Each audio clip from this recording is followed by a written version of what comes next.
सोचो धरती रुक गई तो क्या होगा। सोचो अगर हवा रुक गई तो क्या होगा। सोचो अगर किसी ट्रेन का सफर 2000 किलोमीटर है और वो 400 किलोमीटर पर जाके ही रुक गई तो क्या होगा। सोचो अगर पूरी पृथ्वी का पानी समंदर में ही जम करके एक जगह पर रुक गया तो क्या होगा।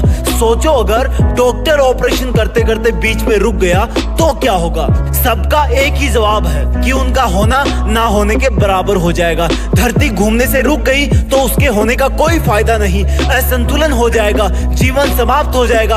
ट्रेन का बीच में रुकने से अच्छा है वो चले ही ना, क्योंकि बीच में रुकने वाला ना इधर का होता है ना उधर का।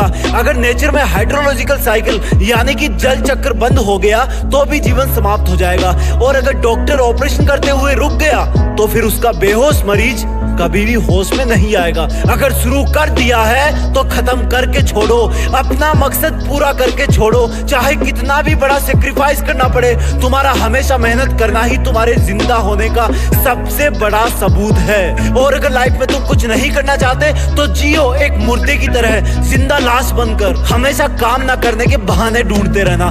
बिजली चली गई तो मोमबत्ती जला के पढ़, जिम जाने के पैसे नहीं है तो बाल्टी में पानी भर के बाइसेप बना, धरती पर पसीना बहा के सिक्स पैक बना।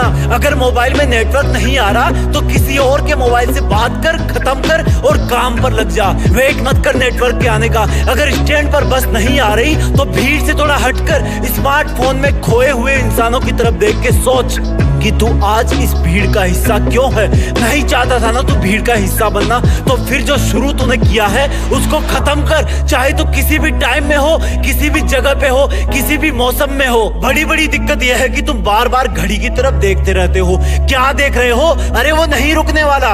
अगर तू कर सकता है तो इसमें थ्योरी ऑफ रिलेटिविटी, सापेक्षता का सिद्धांत लगा, उसको देखना बंद कर। और जितनी स्पीड से वो टाइम भाग रहा है उतनी ही ताकत से तू भी अपने काम में, अपनी मेहनत में, अपनी पढ़ाई में मन लगा।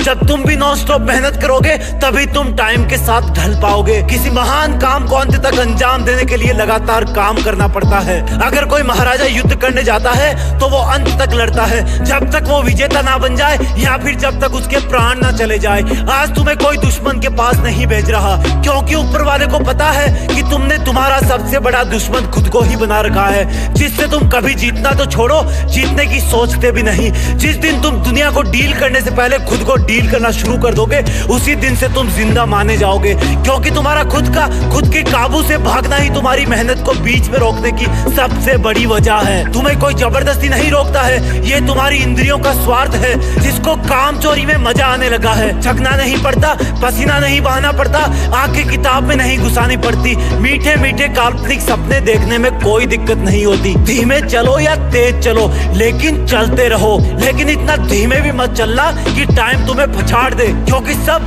सिर्फ और सिर्फ टाइम का ही खेल है। अगर किसी के पास अनंत समय होता तो चाहे कुछ भी करता, 200 बरस भी लगातार मोबाइल पर गेम खेलता तो भी कोई फर्क नहीं पड़ता। लेकिन अगर तुम अपना हार्डवर्क बीच में ही ड्रॉप कर दोगे तो दुनिया के करोड़ों इंसान तुमसे एक झटके में आगे निकल जाएंगे। लोगों की कमी नहीं है यहाँ, सब आगे बढ़ना चाहते हैं, लेकिन सिर्फ कुछ ही लोग हमेशा आगे बढ़ने को सीरियसली लेते हैं। वो लोग हर कंडीशन से ऊपर होते हैं, उनके अंदर के हार्मोन हमेशा उनको एक ही डायरेक्शन में पुश करते हैं कि कुछ भी हो जाए, जो मकसद मेरा है उसके लिए हमेशा मेहनत करूंगा, कभी नहीं रुकूंगा। मैं हमेशा सिर्फ वही बहाने ढूंढूंगा जिससे मैं इस दौड़ रहे वक्त के साथ चल सकूं। मैं अपने इस अंदर वाले इंसान को मेरा गुलाम बनाऊंगा, ना कि गुरु, क्योंकि जितने भी सफल इंसान हुए ना उन्होंने हमेशा मेहनत करी है, वो कभी रुके नहीं। उनके लिए भी यही भीड़ थी, यही मौसम थे, यही शरीर था, और अगर करना चाहते तो उनके लिए भी कई बहाने थे। वो लोग मोटिवेशनल स्पीच सुनते थे या नहीं सुनते उनका मुझे नहीं पता, लेकिन वो लोग कंसिस्टेंट थे,